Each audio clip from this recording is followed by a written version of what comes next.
You're listening to the Mangroves to Mountains podcast, where we talk all things outdoors, hunting, fishing, paddling, camping, adventure travel, and more. Thanks for listening. Trout fished anywhere or bass fished? No. Okay, that was the No. first. Okay. Yeah, and that was in the late What an 80s introduction. That's crazy. Yeah, it was cool. And these are people these are two guys that have been written about in books. And, I think the community of the fly fishing community would know who these guys are. They're old timer.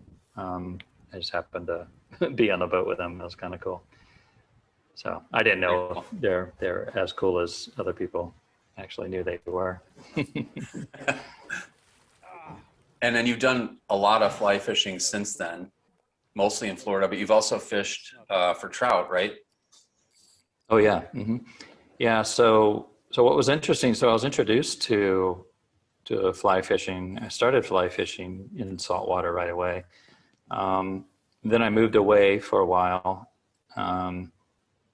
to Kentucky, and that's when I really began to. So I had a big backyard in Kentucky because housing situation's so different there, and I really learned to fly cast in the backyard in snow. It sounds odd, but in Kentucky, I couldn't make sense of winter, coming from South Florida. I was just like, what is going on? Why is water not liquid? So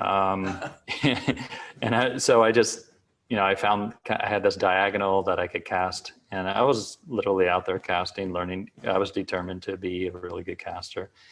And so I would cast all the time out in the snow. There's not much else to do in the winter in Kentucky, except build a boat. And that's something I did as well. So I did eventually, because I lived there, I wasn't too far away from the Appalachians. So I was able to go down to the Smokies, that national park. It's a place that I love as well. So I went and I learned how to trout fish down there. So. And did you have a mentor for that, or were you kind of figuring out as you went, or a friend, or? That was just, no, that was pretty much on my own. I think that as a young kid, it was one of those places that my parents took me to in the early summer. So it had always been a magical place. Those streams throughout the park, and I could just never get enough. And I like to do things the hard way, and so all I do is dry fly fish, and it's I became mesmerized by watching an elk hair caddis or PMD, just kind of finding out the path it's going to take as it goes from one pocket to the next. Mm-hmm. Yeah, I feel like the Smokies, well, the Appalachians in general are just would be incredibly amazing, even if you couldn't fish. You know what I mean? Just to be Absolutely. there, just so incredible.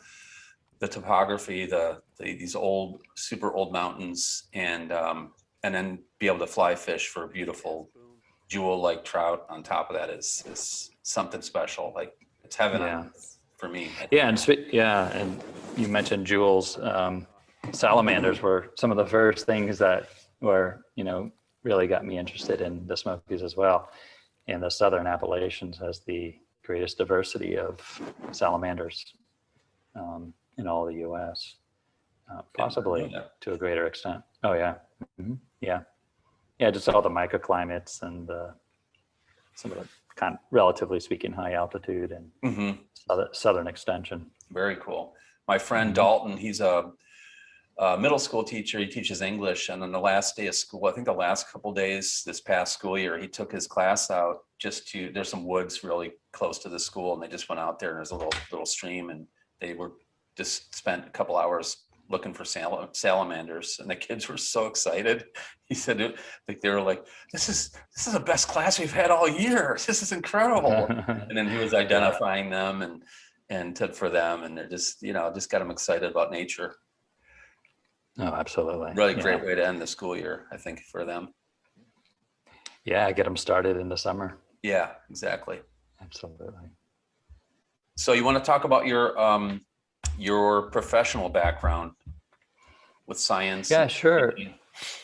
Yeah, sure. So when I went to Florida International University, and I'm a biology major, and I was walking through the halls, actually during holiday, my first year there, and I ran into one of my favorite professors that I'd had, and he's like, "Hey, what are you doing?" I'm like, "Yeah, I'm just looking around," and he goes, "You're looking for a job?" I'm like, "Yeah."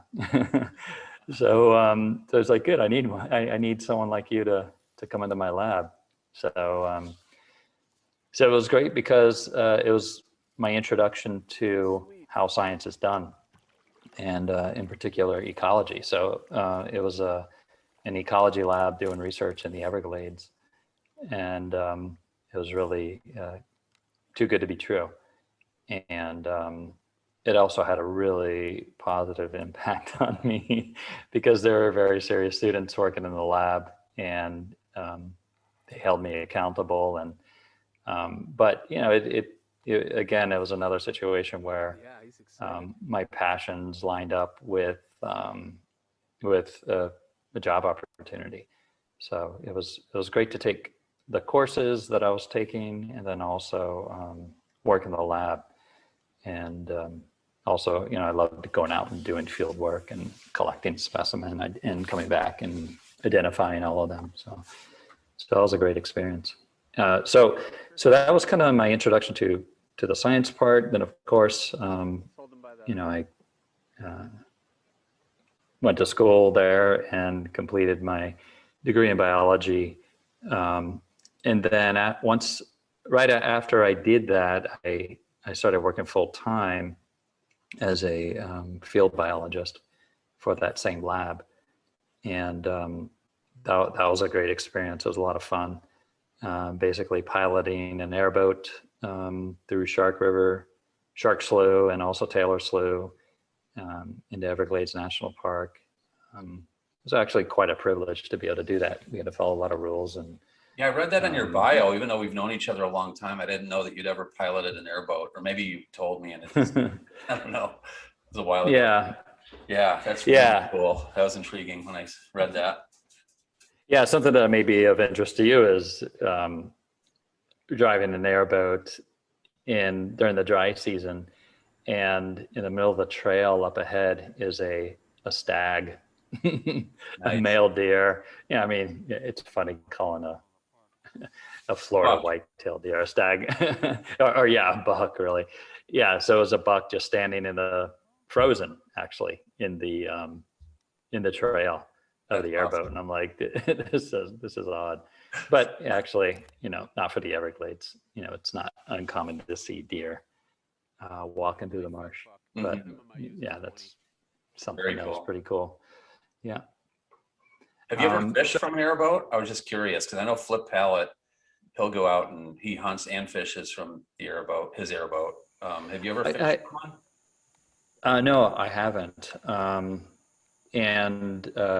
But one thing that's really cool, I've spotted a lot of fish. And in many regards, I enjoy seeing giant snook in faraway places just as much as I might enjoy catching them. At least because then you dream about going back and catching them in those places. So the airboat afforded me a lot of the opportunity to get to places, Rookery Branch in particular. If you follow Shark Slough all the way down, you end up it ends the slough there transitions into at that ecotone into Rookery Branch. So yeah, that was always a fun place. I'd get a lot of volunteers to go with me when it was like, okay, we're doing those sites down the Rookery Branch.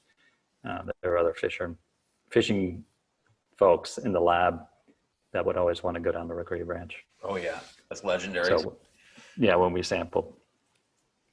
Very cool. Yeah. And then sorry, go ahead.